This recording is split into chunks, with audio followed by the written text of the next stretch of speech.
ఇద్దరు దొంగలు కూడా సిలువ వేయబడుతున్నారు. ఫస్ట్ ఇద్దరు దొంగలు అన్నారు, ఓ నువ్వు గొప్ప కార్యాలు చేస్తావు కదా, నువ్వు గొప్ప గొప్ప మిరకిల్స్ చేస్తావు కదా, నువ్వు గొప్ప గొప్ప సూచక్రియలు చేస్తావు కదా, ఇప్పుడు వీళ్ళంతా వచ్చి మన ముగ్గురిని సిలువ వేశారు కదా, మొట్టమొదటిగా నీకు ఆ శక్తి ఉంది కనుక ఆ శక్తితోటి ఆ మేకులు ఓడ తీసుకొని నువ్వు దిగిపోయి నువ్వు కిందకు వచ్చేసేసి మమ్మల్ని కూడా నువ్వు కిందకు దింపి నీ యొక్క శక్తిని ప్రదర్శించమని ఆయన హేళన చేశారు. ఫస్ట్ హేళన చేశారు. హేళన చేస్తూ ఆ యొక్క సిలువ మీద ఇద్దరు కూడా రెండు చేతులు కూడా చాపబడిన వారై ఆ మారు కూడా నిలవబడి అలాగే చూస్తూ ఉండగా అక్కడ ఏం జరుగుతుందో తెలుసా? ఆ సిలువ మీద నుంచే ఒక భయంకరమైన సువార్త జరుగుతుంది. తండ్రికి మహిమ కలుగునుగాక. హల్లెలూయా. ఆయన పలుకుతున్నటువంటి 7 మాటలు శ్రద్ధగా వింటున్నారు.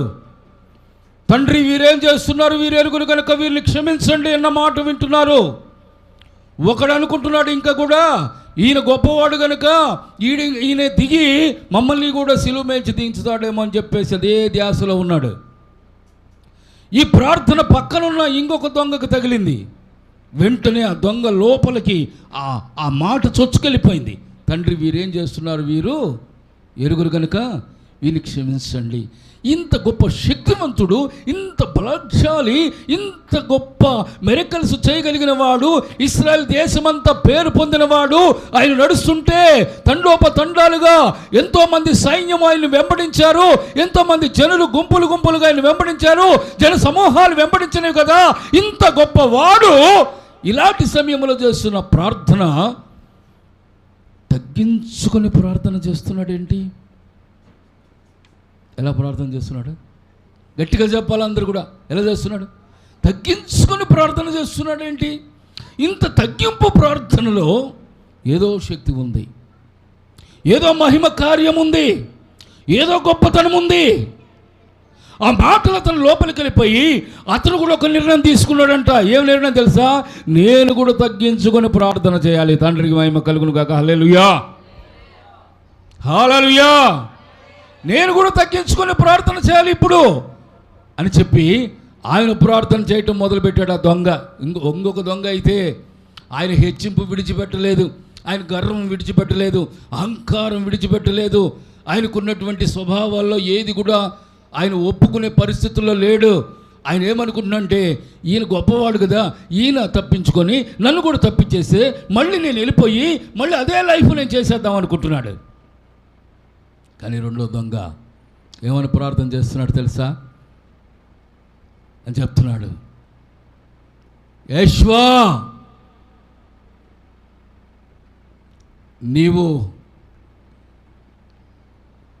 నువ్వు ఈ శిక్ష అనుభవిస్తున్నావు, ఈ శిక్ష నీకు తగినది కాదు. ఎందుకంటే నేను గమనిస్తున్నాను, ఈ శిక్షకు నువ్వు అర్హుడు కాదు, ఈ శిక్ష వేయదగింది కాదు, ఇది మాకంటే సహజమే. మేమెన్నో భయంకరమైన కార్యాలు చేసాం, నేరాలు చేసాం, మోసాలు చేసాం, మర్డర్స్ చేసాం, ఎన్నో భయంకర కార్యాలు చేసాం. ఇది మాకు, ఈ శిక్ష మాకు నిజమే, ఇది సమంజసమే. ఈ శిక్షను అనుభవించడానికి మేము బద్ధులమే, అందుకు అర్హులమే. కానీ ఆ శిక్షను అనుభవించడానికి నువ్వు అర్హుడివి కాదు. కానీ అనుభవిస్తున్నావు, కానీ ఆ స్థితిలో ఉండి ఏదో ప్రార్థన చేస్తున్నావు, ఓ తగ్గింపు కలిగిన ప్రార్థన చేస్తున్నావు. ఆ ప్రార్థన నన్ను టచ్ చేసింది కనుక నేను కూడా నీకు విన్నవించుకునేది ఏంటంటే, నేను పాపిని, ఈ శిక్షని నేను పొందటానికి నేను అర్హుడని. తండ్రికి మహిమ కలుగును గాక. హల్లెలూయా. ఈ శిక్ష నాకు సమంజసమే, అయితే నాకు సమయం లేదు, నేను చనిపోబోతున్నాను. నీకొక రాజ్యం ఉందని నేను నమ్ముతున్నాను, నీకొక దేశం ఉందని నమ్ముతున్నాను, నీవొక రాజు అని నమ్ముతున్నాను. ఇదిగో నువ్వు సిలువలో కనబడుతున్నావు, కానీ నీవు ఆ సిలువలో ఉంటున్నా కూడా నా దృష్టిలో రాజుగా కనబడుతున్నావు. గట్టిగా చప్పట్లు కొడదాం. మొన్న ఇంకొక ఆయన పిలుస్తుంటే అక్కడ ఉండి విన్నాను. ఆయన పేరేంటంటే సిలువరాజు. ఏం పేరంట? గట్టిగా చెప్పండి అందరూ కూడా. ఏం పేరంట? ఆశ్చర్యపోయాను. దానిలో నుంచి గొప్ప మెసేజ్ ఇచ్చాడు తండ్రి. తండ్రికి మహిమ కలుగును గాక. హల్లెలూయా. అసలు ఆయన సిలువ వేయబడుతుంటే, ఆయన కొరడాలతో కొడితే, గాయాలు పొందితే, బిళ్ళ కిరీటం పెట్టుకుంటే, భయంకరమైన పరిస్థితుల్లో అల్లాడిపోతూ ఉంటే, సిలువలో ఉన్నవాడిని సిలువరాజు, ఆహా, సిలువ వేసినా, సిలువ వేయబడినా, సిలువ వేయబడకపోయినా, సిలువ వేసినా, ఏ స్థితిలో ఉన్నా ఆయన రాజే. గట్టిగా చప్పట్లు కొట్టావు. అంతేకాదు, ఆయన రాజు కాదు, రాజులకు రాజు. గట్టిగా చప్పట్లు కొట్టావు. ఆమేన్, ఆమేన్. ఈ దొంగకి ఆయన రాజుగా కనపడుతున్నాడు. రియల్గా ఆయన చెప్తున్నాడు, నీవు నా రాజ్యముతో వచ్చినప్పుడు నన్ను ప్రభు అనుకుంటాడు, నేను సిలువ వేయబడుతున్నాను, మేకులు కొట్టేశారయ్యా, రక్తం అంతా కారిపోతుంది, చచ్చిపోతున్నటువంటి నేను రాజునేంటయ్యా, నాకు రాజ్యం ఏంటయ్యా, నువ్వు ఎలా నమ్ముతున్నావయ్యా అంటే, ఆ దృశ్యాన్ని చూసినప్పుడు, ఆయన తగ్గింపులు చూసినప్పుడు, ఆయన మాట్లాడుతున్న ఆ మాటల్ని విన్నప్పుడు వాని మనసు మారిపోయి వాని లోపల ఉన్న ఆత్మకు ఒక దర్శనం కలిగింది. ఈయన రాజుని. చప్పట్లు కొడదాం. అందుకని అతను అంటున్నాడు, నీ రాజ్యములోనికి వచ్చినప్పుడు, నీవు రాజ్యముతో వచ్చినప్పుడు, నీ రాజ్యంలో నన్ను కూడా జ్ఞాపకము చేసుకో. తండ్రి అనుకుంటున్నాడు, ఇది ఇక్కడి ప్రత్యక్షత కాదు, పరలోకం నుంచి పంపబడిన ప్రత్యక్షత. ఆమేన్. వెంటనే తండ్రి చెప్తున్నాడు, ప్రభు చెప్తున్నాడు, నేడు నీవు నాతో కూడా పరదేశంలో ఉందవు. ఆమేన్, ఆమేన్. చాలామంది అనుకుంటారు ఆ దొంగ చాలా సింపుల్గా చివరిలో వచ్చి పరలోక రాజ్యాన్ని కొట్టేశాడని అనుకుంటున్నారు. కానీ జాగ్రత్తగా వినండి. ఆ సిలువ, ఆ దొంగకున్నటువంటి సమయము మనకున్న సమయం కంటే ఎక్కువే, మనకి ఇవ్వబడిన సమయం కంటే ఎక్కువే. అది తెలుసా? ఒకవేళ నువ్వు రక్షించబడిన తర్వాత అది 20 సంవత్సరాలు రక్షించబడ్డావో, 30 సంవత్సరాలు రక్షించబడ్డావో, లేదా 40 సంవత్సరాలకు రక్షించబడ్డావో, 50 సంవత్సరాలు రక్షించబడ్డావో, ఒక్కొక్కరు ఒక్కొక్క వయసులో రక్షించబడి ఉంటారు. ఆ రక్షించబడిన దగ్గర నుంచి తండ్రిని అర్థం చేసుకోవడం ప్రారంభించుంటారు. కానీ ఆ దొంగ ఎంత సమయంలో అర్థం చేసుకునంటే, 12 గంటలకి సిలువ వేసి ఆయన 3 గంటలకు చనిపోయాడు. మిగతా సమయం ఎన్ని గంటలు? 3 గంటలు. ఈ 3 గంటల సమయంలో ఆ దొంగ ఆ సిలువ వేయబడినటువంటి యేసుమేసీని చూస్తూ ఆ 3 గంటల సమయము, ఆ 3 గంటలే. మనమంటే కొన్ని సంవత్సరాలు రక్షించబడి, కొంతమంది నా ప్రభు కృపను బట్టి నేను 30 సంవత్సరాలు అయింది రక్షించబడి, ప్రభుకి స్తోత్రం అని చెప్తుంటారు సాక్ష్యం. ఆయన 3 గంటలు. కానీ మనకు 30 సంవత్సరాలు ఉన్నా, 60 సంవత్సరాలు ఉన్నా, ఆ 3 గంటల యొక్క ఆ 3 గంటల సమయానికి ఈ సంవత్సరాలన్నీ కూడా ఎందుకు పనికిరావు. తండ్రికి మహిమ కలుగును గాక. హల్లెలూయా. ఎందుకంటే అతను ఆ సిలువ మీద వ్రాలాడుతూ ఉన్నాడు, చాలా అవస్థపడుతున్నాడు, చాలా కష్టపడుతున్నాడు, నరాలన్నీ లాగేస్తున్నాయి, ఏమీ అర్థం కాని పరిస్థితులు వేదన పడుతున్నాడు. చాలా భయంకరంగా వాళ్ళు కొట్టారు, హింసించారు, ఆ యొక్క సిలువ మీద పెట్టారు. చాలా ఇబ్బందులు పడుతూ, ఆ వేదన పడుతూ ఆ 3 గంటలు దాదాపుగా నాకు అనిపిస్తుంది 30 సంవత్సరాల కంటే ఎక్కువైనటువంటి అనుభవాన్ని పొందాడు అనిపిస్తుంది. తండ్రికి మహిమ కలుగునుగా. హల్లెలూయా.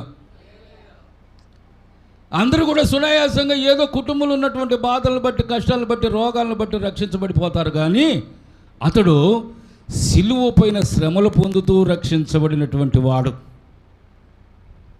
సిలువ మీద వేదన పొందుతూ ఇంకొక ఆయన సిలువ మీద వేదన పొందుతుంటే ఆయన చూస్తూ ఆయన దగ్గర నేర్చుకొని ఈయన మారు మనసు పొంది రక్షించబడిన వ్యక్తి. తండ్రికి మహిమ కలుగునుగా. హల్లెలూయా.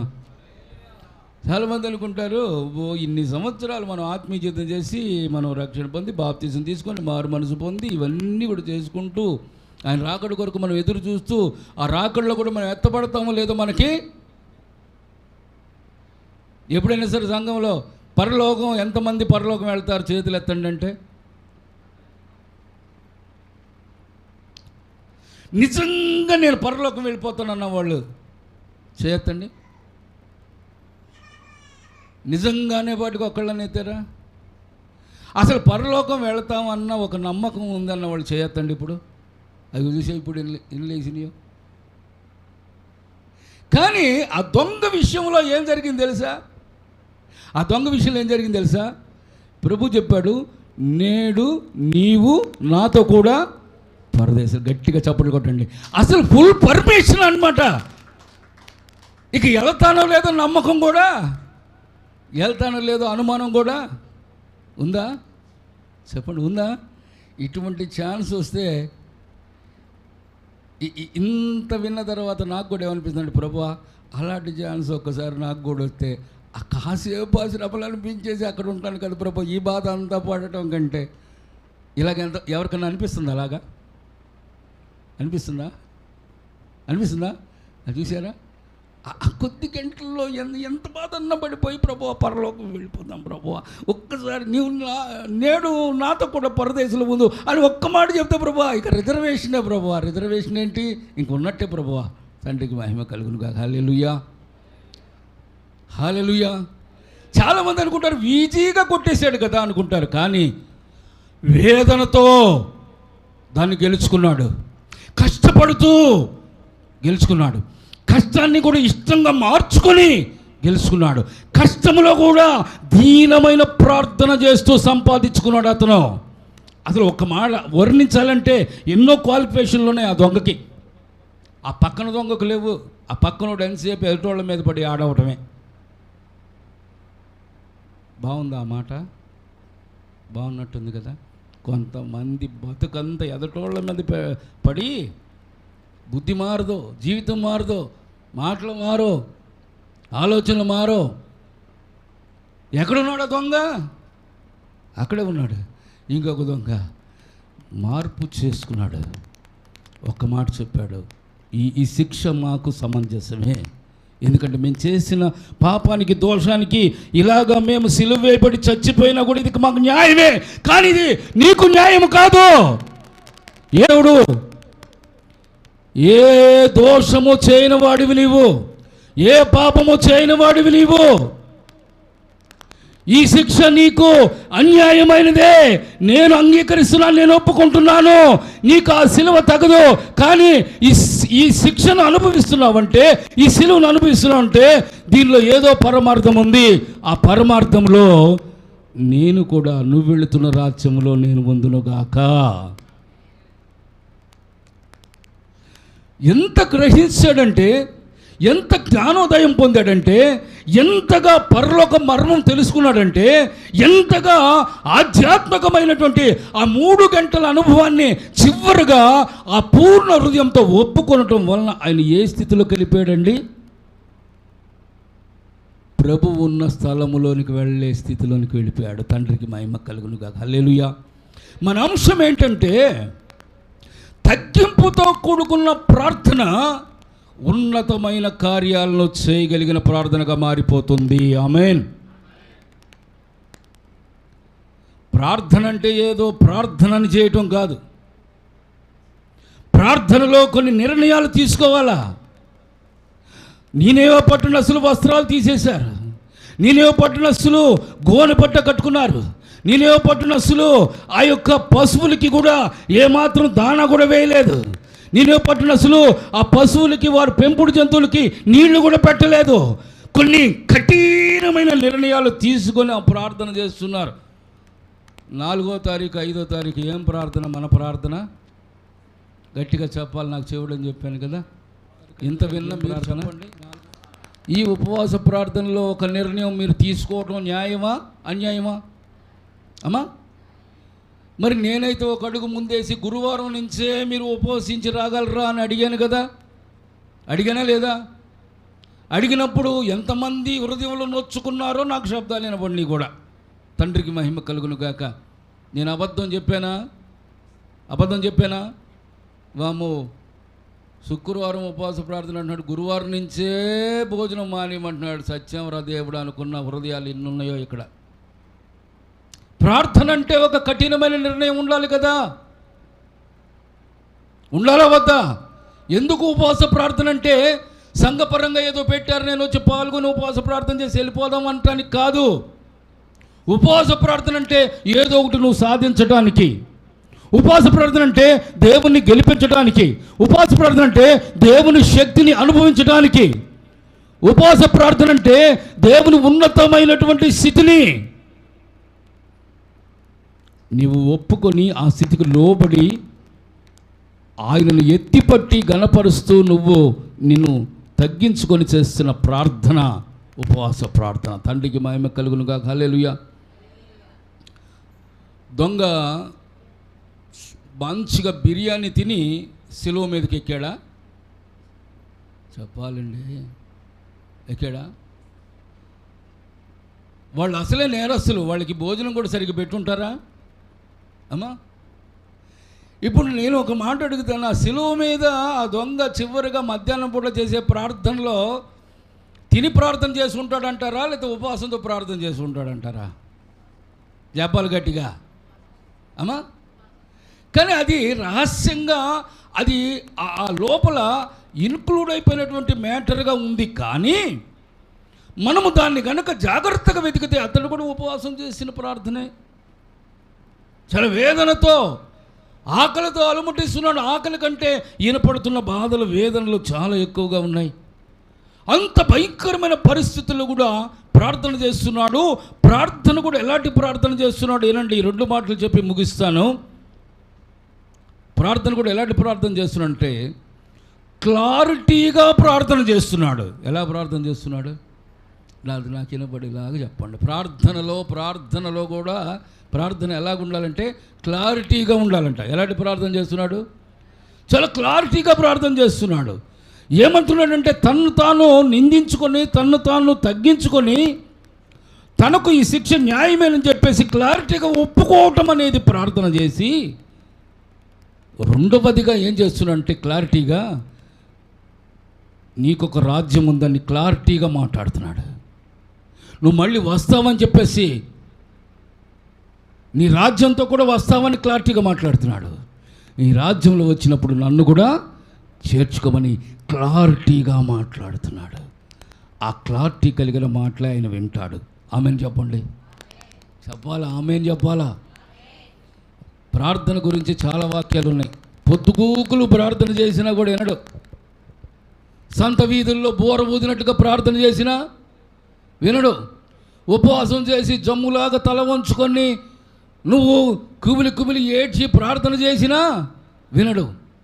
ప్రార్థన చేసినప్పుడు ఒక క్లారిటీగో, ఆ క్లారిటీలో విశ్వాసం ఉండాలా, ఆ క్లారిటీలో నమ్మకం ఉండాలా, ఆ క్లారిటీలో నువ్వు అడుగుతున్నది ఏదో అది నువ్వు పొందుకున్నావన్న ఒక కాన్ఫిడెన్స్ ఉండాలా. తండ్రికి మహిమ కలుగును గాక. హల్లెలూయా, హల్లెలూయా.